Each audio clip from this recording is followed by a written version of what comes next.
तबेला बनवाकर उसमें अपनी गायों को रखता और उन्हें हमेशा साफ पानी और हरा भरा घास देता था। इसीलिए उसकी गायें बहुत ही गाढ़ा दूध देती थी और उस दूध के स्वाद में भी कुछ अलग ही मजा आता था। इसीलिए सारे गांव वाले उसी से दूध खरीदते थे। ऐसे समय में उस गांव में बहुत ज्यादा मात्रा में फैक्ट्रीज थी। इसीलिए छोटी और बड़ी गाड़ियां दिन रात फिरती थी। इसीलिए वहाँ पर हमेशा धूल और धुआं रहता था। रवली, मैं एक बार छोटू के पास जाकर आता हूँ। आज गायों को चारा डालना भूल गए तुम और खुद भी खाना भूल गए हो। कुछ खा कर जाओ जी। अरे हाँ रवली, मैं किसी सोच में डूबकर भूल गया था। अभी उन्हें चारा डालकर आता हूँ। ये कहते हुए जल्दी जल्दी में गायों को चारा डालकर खुद कुछ भी खाए बिना छोटू के पास चला जाता है। छोटू एक तापी मिस्त्री है और बहुत ही मेहनती है और एक बहुत अच्छा इंसान भी है। धनराज और छोटू बचपन के साथी हैं। क्या बात है धनराज, इतने सुबह सुबह मेरे पास आए हो? अब तुमसे क्या कहूँ छोटू, गांव में जितनी फैक्ट्री बढ़ती जा रही है वातावरण को भी उतनी ही दूषित कर रही है। साथ ही सड़क पर वाहनों के बारे में तो पूछो ही मत। गायों को बाहर लेकर जाने पर भी डर लग रहा है। हाँ धनराज, लेकिन इन्हीं फैक्ट्री की वजह से ही आजकल हमारे काम कितनी आसान से हो रही है और घंटों के काम मिनटों में हो रही है। वैसे भी हम उन पर उंगली नहीं उठा सकते हैं। हाँ, तुम भी सही कह रहा है। अब हम भी क्या कर सकते हैं। ठीक है, मैं चलता हूँ, अब शाम को मिलते हैं। ये कहते हुए घर को लौटकर आता है। उसके बाद अपनी गायों को लेकर तालाब के पास जाता है। बहुत देर तक उसकी गायें उस तालाब में नहाने के बाद शाम को लौटकर आ रहे थे। इतने में तेजी से एक गाड़ी आते हुए उन धनराजों के गायों को आकर टक्कर मार देती है। इतने में धनराज की पसंदीदा गायों में से एक गाय मर जाती है। धनराज के दुख की कोई हद नहीं थी। अगले दिन सुबह, छोटू, मैंने तुझसे कल ही तो कह रहा था ना रे।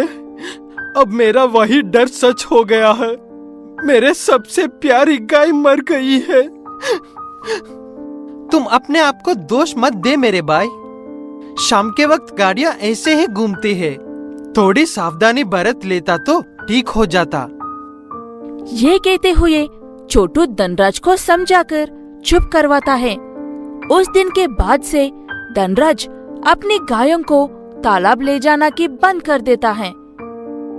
इस वजह से वो दिन ब दिन गंदी होती जा रही थी और बीमार भी हो रही थी। एक दिन ऐसा हुआ था, इसका मतलब बार बार थोड़ी होगा जी। पानी ना होने की वजह से देखो उनसे कितनी बदबू आ रही है। कुछ देर जाकर तालाब में आराम करेंगी तो उन्हें भी सुकून मिलेगा और उनकी तबीयत भी पहले जैसे हो जाएगी। फिर से मेरी किसी भी गाय को कुछ भी हुआ तो उससे बर्दाश्त करने की शक्ति नहीं है रवाली मेरे पास। अब चाहे जो भी हो, मैंने अपने गायों को उस सड़क पर ले जाने का जोखिम नहीं उठाऊंगा। उसकी बातें सुनकर पहले तो रवली को काफी गुस्सा आता है, लेकिन बाद में उसका दर्द समझकर वो छोटू के पास जाती है। उससे मैं बात करता हूँ बहन, तुम चिंता मत करो। ये कहते हुए शाम को धनराज के पास आता है। अरे धनराज, तेरी सारी परेशानी उन गायों को उस सड़क पर ले जाने से ही है ना? तो जैसा मैं कहता हूँ वैसा कर, तब कोई मुश्किल नहीं होगा तुझे। ये कहते हुए उस दिन से शुरू करके 2 दिन में खत्म करता है छोटू धनराज के घर के पास उसकी गायों के लिए अंडरग्राउंड घर बनाना। क्या है रे ये? क्या हो रहा है यहाँ पर? तूने ही तो कहा था ना कि उस सड़क पर जाने से भी डर लग रहा है। इसीलिए मैंने तेरी गायों को एक अंडरग्राउंड घर बनाया है। अब तुझे सड़क पर जाने की जरूरत ही नहीं है।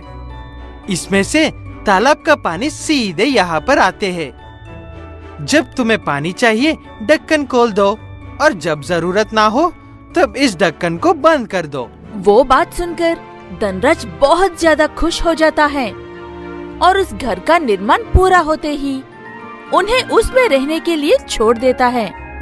उसकी गायें वहाँ पर सुकून से और सुरक्षित रहती है। जब उनकी मर्जी हो पानी में जाकर फिर से आकर साफ जमीन पर बैठ जाती थी। इतने दिनों से तालाब में नहीं जाने की वजह से बहुत ही बीमार हो गई है मेरी गाय, लेकिन अब तुम्हारी मदद से वो फिर से स्वस्थ है।